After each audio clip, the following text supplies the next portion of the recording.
En este video voy a analizar a los arcanos mayores del tarot desde una perspectiva psicológica. Voy a compartirte el significado psicológico de cada carta, de los arquetipos que representan y los símbolos que contiene cada carta. Esto es el resultado de una investigación que hice durante mucho tiempo desde una perspectiva psicológica y va a estar dividido en dos partes. Esta es la primera, que contiene el análisis de los primeros 11 arcanos mayores. Antes te recuerdo brevemente a qué me refiero con el concepto de arquetipo que popularizó Carl Jung. Los arquetipos son estructuras primordiales que se dan en todos los seres humanos. Deviene del griego arge, que significa origen o principio, y tipo, que significa impresión o modelo. Los arquetipos se manifiestan de diferentes formas. Pueden ser en formas de leyendas, de mitos, de sueños, de símbolos o de imágenes. Y tienen una naturaleza colectiva, se da en todos los seres humanos de cualquier tiempo y de cualquier lugar. Y toman distintos ropajes según cada cultura y cada época. La expresión de cada civilización le da un tinte propio a la manifestación de ese arquetipo. Son formas innatas, a priori, de intuición, percepción y aprehensión.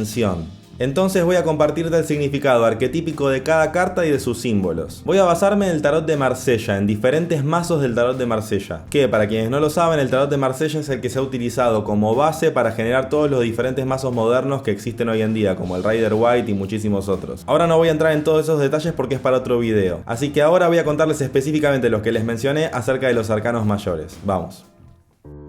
Primero, el loco, Lemat. En la carta lo que vemos es a un personaje que tiene características de peregrino y también de bufón. Podemos decir que es un peregrino porque se ve que es alguien que está realizando un viaje, que está en movimiento. Lleva consigo sus pertenencias en su bolsa. Lleva un bastón que le sirve para apoyarse y caminar por senderos de diversa vegetación. Tiene la mirada certera hacia adelante, como si estuviera vislumbrando algo que está muy lejos, pero que no duda que alcanzará. Hacia ahí se dirige. Es una carta sin número en los mazos más antiguos, es decir, tampoco es el 0, sino que directamente no tiene número. Es lo que con el tiempo fue convirtiéndose en lo que hoy en día conocemos como el comodín, el Joker, cuya simbología también deriva de este personaje, aunque más relacionable con la imagen del bufón o del arlequín. El nombre de la carta en diferentes mazos es Lemat, Lefou, Lefol, Ilmato y muchas veces conocido como The Fool, el loco. Justamente fool significa bufón, razón por la cual es comprensible que así tengamos que analizarlo. Los atributos simbólicos que más lo hacen relacionable a un bufón es la ropa, principalmente su sombrero.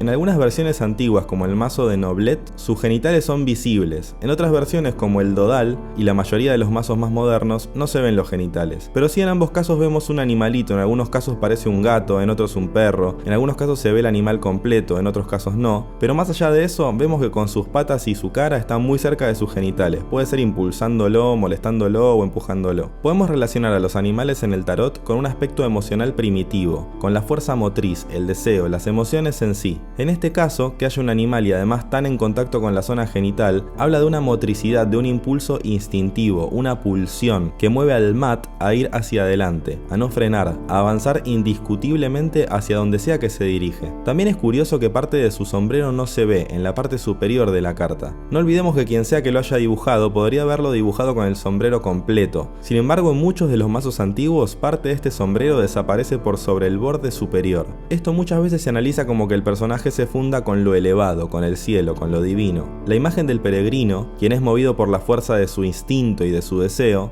podría ser relacionada con la imagen inicial del viaje del héroe, con el héroe que emprende su viaje hacia lo desconocido, pero principalmente con la imagen de aquel que no se queda quieto en un lugar, sino que es aquel que se mueve hacia un lugar nuevo, diferente, y que no se frenará ante los obstáculos, sino que guiado por su pulsión, por su deseo, seguirá hasta donde lo dicte su instinto más profundo y más íntimo. Recordemos que históricamente la imagen del peregrino se puede relacionar con alguien que está yendo desde su tierra o desde una tierra conocida hacia un lugar lejano o desconocido, pero también es muy común que esa imagen sea relacionada con una fe religiosa, con la de un devoto. Podemos ver la imagen de este arquetipo cristalizada por ejemplo en la famosa caminata de Gandhi, pero a su vez que sea nombrado como bufón da lugar a suponerle atributos tales como cierta inteligencia, atributos que caracterizaban a esos personajes, donde tenían la posibilidad de hacer y decir cosas que el resto de las personas no tenían posibilitado, sencillamente por su lugar privilegiado cercano al rey, pero además porque se lo consideraba un loco, que tenía posibilitado de decir esas cosas para hacerlo reír, para agasajarlo, y muchas veces también para darle consejos. Era común que estos personajes dijeran chistes, cantaran, tuvieran muchas habilidades para entretener a la corte. Podemos ver entonces elementos de un devoto que peregrina por devoción, pero también de un bufón. Es un personaje que encierra infinidad de posibilidades, que a diferencia de los bufones, este se lo ve desapegado de la realeza, se lo ve libre en su propio camino, únicamente guiado por su deseo e instinto, llevando consigo todas sus pertenencias y sus habilidades, listo para emprender aventuras. Como arquetipo, puede representar el aspecto inicial del héroe mítico, que emprende su viaje, que encierra en sí mismo infinidad de atributos, habilidades, posibilidades, guiado por su propio deseo y su instinto a atravesar lo desconocido. 1. El mago. Este personaje encierra varios secretos. Por un lado hay que tener en cuenta que su nombre original no significa exactamente mago, que en francés sería magicien, sino battleur, que sería más bien malabarista, o mejor dicho una especie de artista callejero, un prestidigitador que hace trucos, que a través de sus engaños entretiene, asombra a los demás y gana dinero. Es sumamente relacionable a la figura del prestidigitador del cuadro del Bosco, donde se puede ver a este tipo de personaje en acción, dando su espectáculo. Este tipo de artista callejero era muy común en la época medieval, pero también sigue siendo bastante común hoy en día. Podría ser relacionado con la figura de un artesano, pero que brinda algún tipo de espectáculo. Podríamos decir que por lo pronto el primer engaño de este personaje, y es el que más pasa desapercibido, es el de su nombre, ya que no es un mago, sino un prestidigitador. Su engaño y su inteligencia se hacen notar desde el mismísimo inicio. Lleva su gorro con forma de infinito o de Moebius, que viene a representar la infinidad de posibilidades que trae este personaje.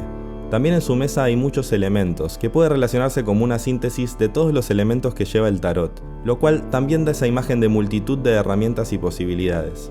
Lo curioso de este personaje es que hay una constante en su caso, y es que mientras nos muestra algo, hay otra parte de sí mismo que permanece oculta. Esto lo podemos ver en tres cuestiones muy claras.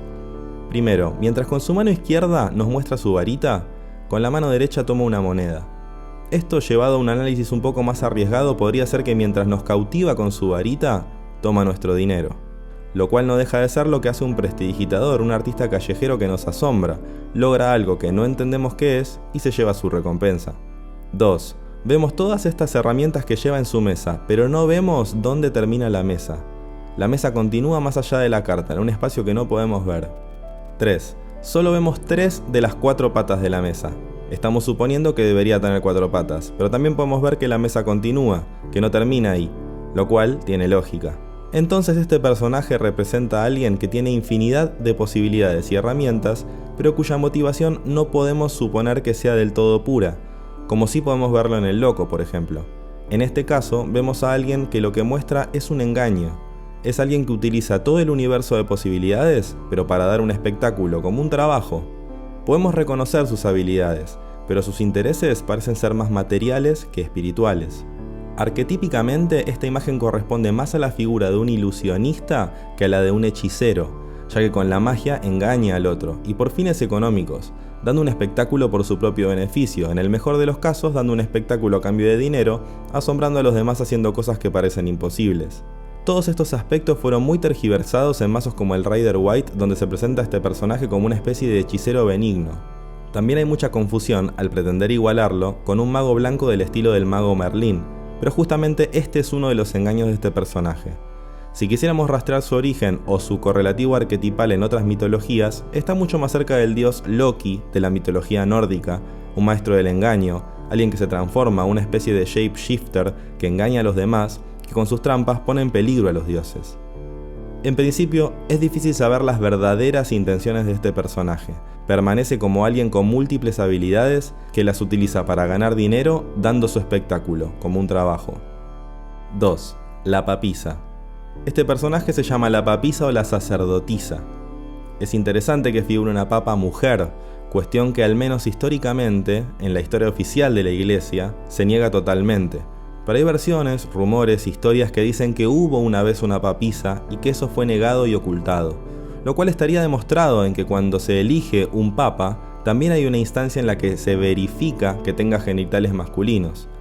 Más allá de los rumores, arquetípicamente hablamos de una figura femenina ocupando un lugar de jerarquía a nivel religioso, y muestra que el tarot da igual lugar de energía tanto a las fuerzas sexuales femeninas y las masculinas, además de algunas figuras y símbolos andróginos que integran ambos sexos. Esto hace pensar en cierta faceta más integrativa del tarot, que podemos relacionar con la alquimia y la gnosis, donde las fuerzas masculina y femenina tienen igual de importancia, aquello de lo que Jung habló cuando habló de ánima y animus, a diferencia de la religión cristiana, donde el único lugar importante que se le da religiosamente a lo femenino es al lugar de virgen, un lugar femenino purificado, pero que en la práctica deja de lado infinitas cualidades femeninas y en vez de eso prioriza el lugar masculino en todo aspecto. En cuanto a lo que la carta nos muestra, el personaje con su piel blanca, podemos relacionarla con la conexión con la santidad, con la pureza, pero también con el encierro, con el claustro, con la vida de una monja de clausura. Se la ve en una postura cómoda, su mirada y facciones se la ven con cierta tranquilidad y pasividad.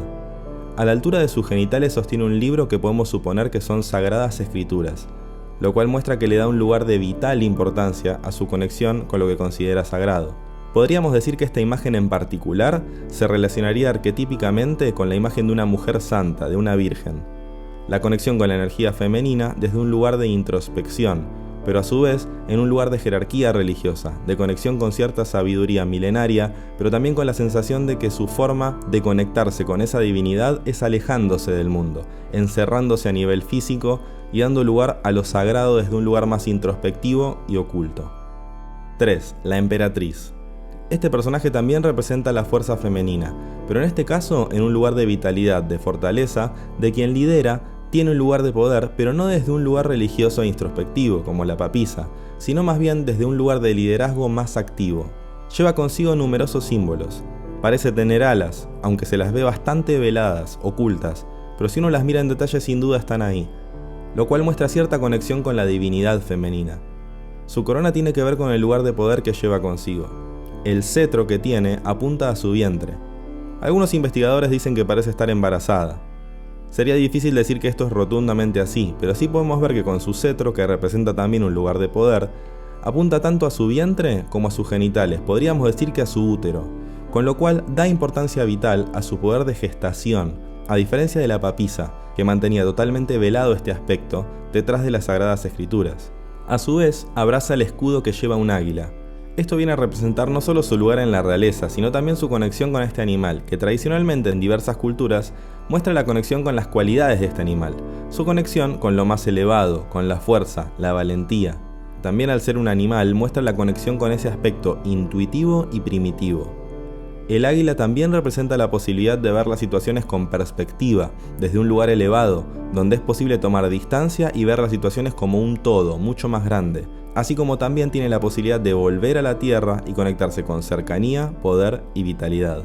Arquetípicamente también representa a la fuerza femenina, pero en un aspecto más extrovertido e influyente en la sociedad.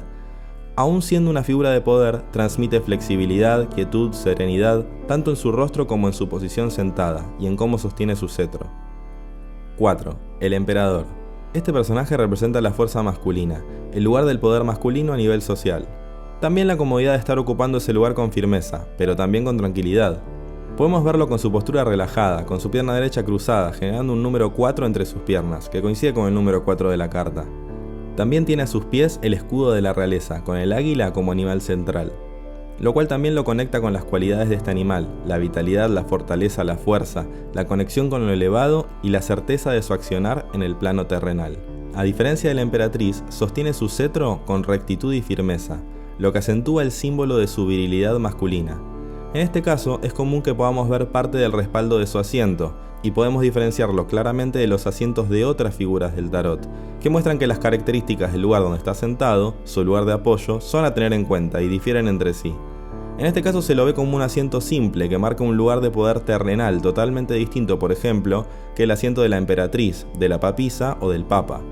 Representa arquetípicamente a la fuerza masculina que está segura de sí misma, que lidera con certeza, con perspectiva y comodidad. Es una figura que arquetípicamente estamos más acostumbrados a ver que aquellas imágenes que figuran en otras cartas del tarot, que tal vez puedan parecer más encriptadas o extrañas. 5. El Papa. El protagonista de esta carta representa claramente al líder religioso que llamamos el Papa, pero que arquetípicamente trasciende lo que es específicamente el lugar del Papa en la iglesia cristiana, sino que representa a aquel sacerdote, sumo sacerdote, que está jerárquicamente en un lugar elevado, que viene a representar un puente, una conexión entre lo divino y el resto de los seres humanos. En la carta misma se puede ver que él está en un trono, en un lugar de poder, donde se puede ver que detrás de él hay dos pilares que conectan lo elevado, la parte superior de la carta, y su cuerpo, lo mismo con su corona y su cetro, que también sostiene con firmeza. mientras que se pueden ver dos figuras humanas más pequeñas en un lugar de jerarquía más bajo, mirándolo a él, y donde no podemos identificar sus caras, solo podemos ver la parte de atrás de sus cabezas, pero podemos reconocer que allí están. Esto viene a simbolizar el lugar de quien lidera un grupo religioso, o aquel que de alguna forma enseña y hace un puente entre lo divino y el resto de las personas. También su cara y su barba dan aspecto de cierta vejez, que viene a representar que está conectado con al menos algún aspecto de cierta sabiduría milenaria. Parece mostrar que desde su lugar transmite cierto conocimiento a los demás. Está en contacto con el mundo, ocupa un lugar de jerarquía en la sociedad y lo hace con certeza. Muchas veces es difícil analizar estos símbolos sin el sesgo personal que cada uno podemos tener de figuras tales como lo es el Papa, que viene a representar elementos muy representativos del cristianismo, con los cuales podemos estar de acuerdo o no.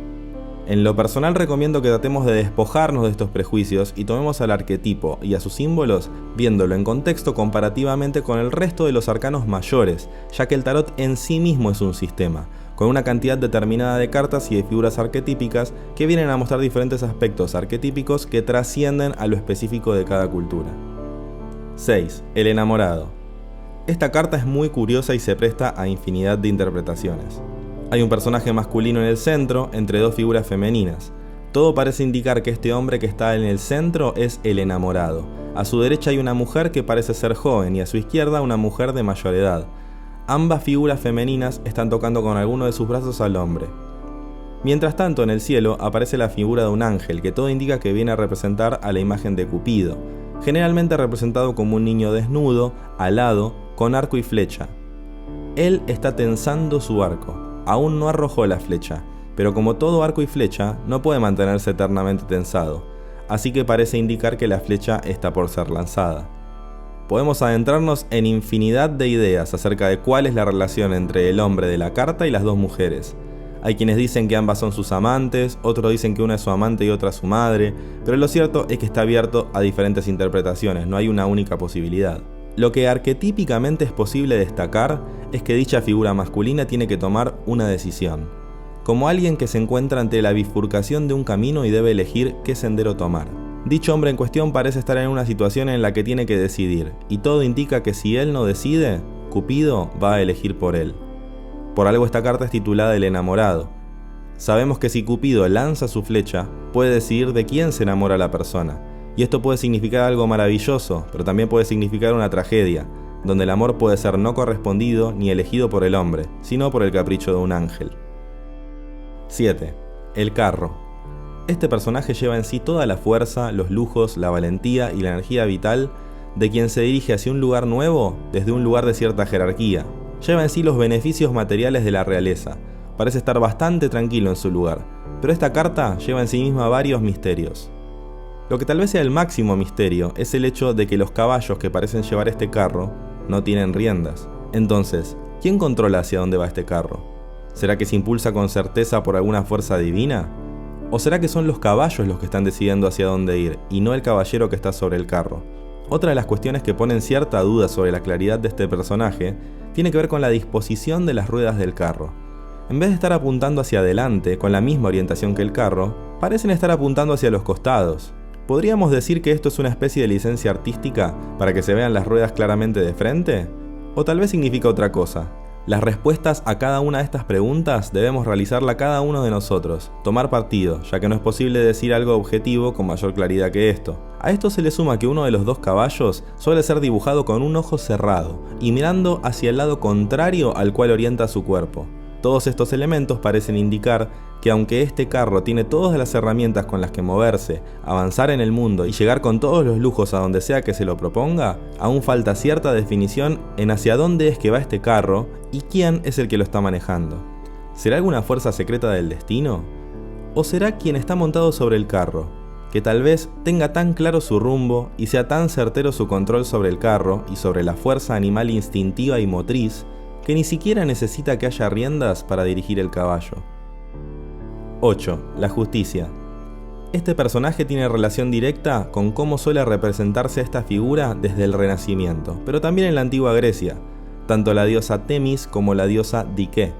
Aunque cada una comparten orígenes e historias míticas diferentes, son similares en aquello que representan. la personificación del concepto de justicia, que pretende instaurar el equilibrio y el orden entre los hombres.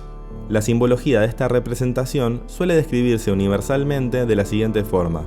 Su espada simboliza la fortaleza en las decisiones que debe tomar. Su balanza sirve para pesar, medir y comparar los argumentos a favor y en contra en cada caso, y sirve para dictar el veredicto más preciso que sea posible realizar. Y la mayor particularidad de esta representación es que difiere de la figura tradicional de la justicia en el hecho de que no tiene los ojos vendados. En las figuras tradicionales de la justicia siempre lleva los ojos vendados, y esto suele decirse que es porque no distingue entre las personas y evalúa sin importar a quién sea que tenga delante.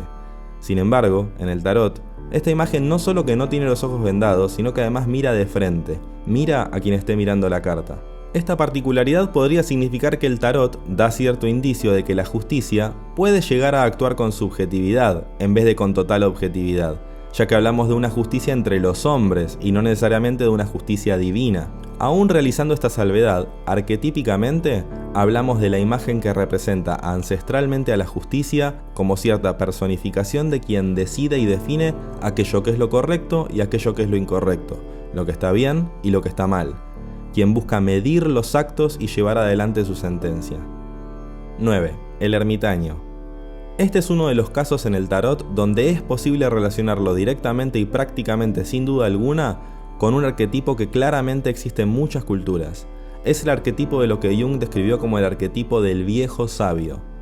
Representa un conocimiento ancestral que se ha manifestado en la cultura a nivel mundial con muchas formas. Una de las más representativas es la del mago Merlín, quien aconsejaba al rey Arturo. Podemos encontrarlo en historias un poco más modernas también, como Gandalf en El Hobbit y El Señor de los Anillos, o como Dumbledore en la historia de Harry Potter. Antiguamente podría ser por ejemplo Tiresias en la historia de Edipo Rey, o en el chamanismo de diferentes culturas la imagen del chamán, el anciano que brinda consejos, sanación y orientación a toda la comunidad a través de su sabiduría ancestral.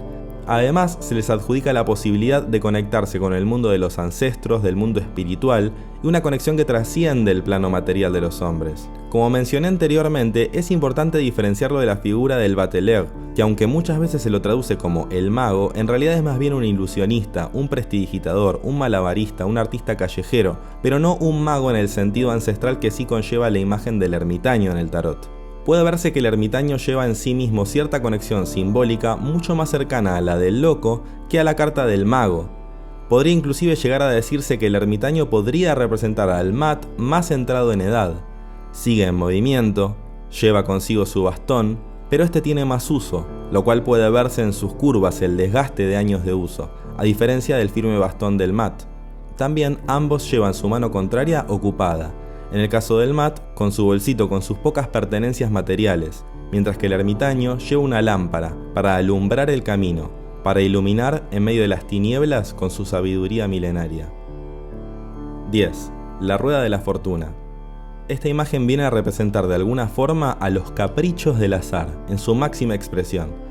Es una imagen que fue representada durante siglos a lo largo de la historia, muy famosa en la Edad Media.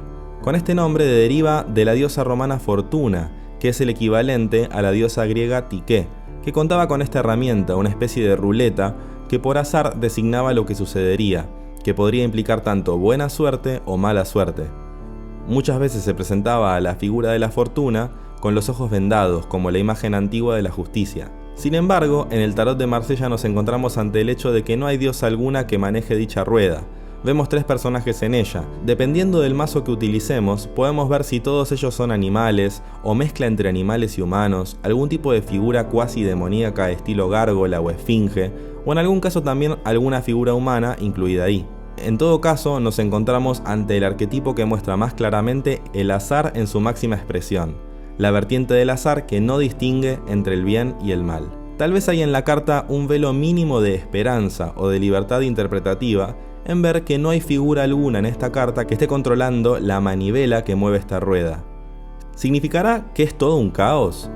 ¿Podrá significar que si bien hay alguna forma de maniobrar esta rueda, el puesto de quien puede maniobrarla está vacante?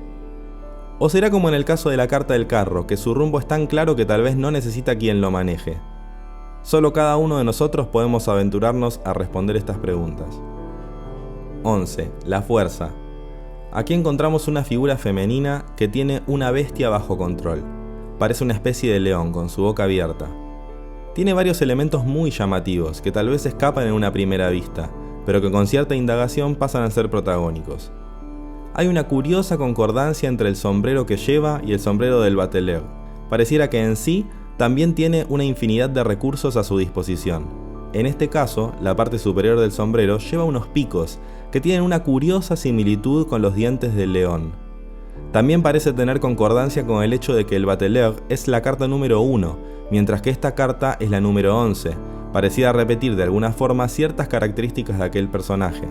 A diferencia del bateleur, este personaje no parece estar haciendo lo que hace a cambio de dinero. No parece ser un personaje del circo que abre las fauces del león a cambio de dinero, ni tampoco para brindar un espectáculo. Si bien no es posible decir si este personaje está abriendo o cerrando la boca del león, lo que parece mostrarnos es que sí tiene esta bestia bajo control, que puede controlarla, que está bajo su dominio.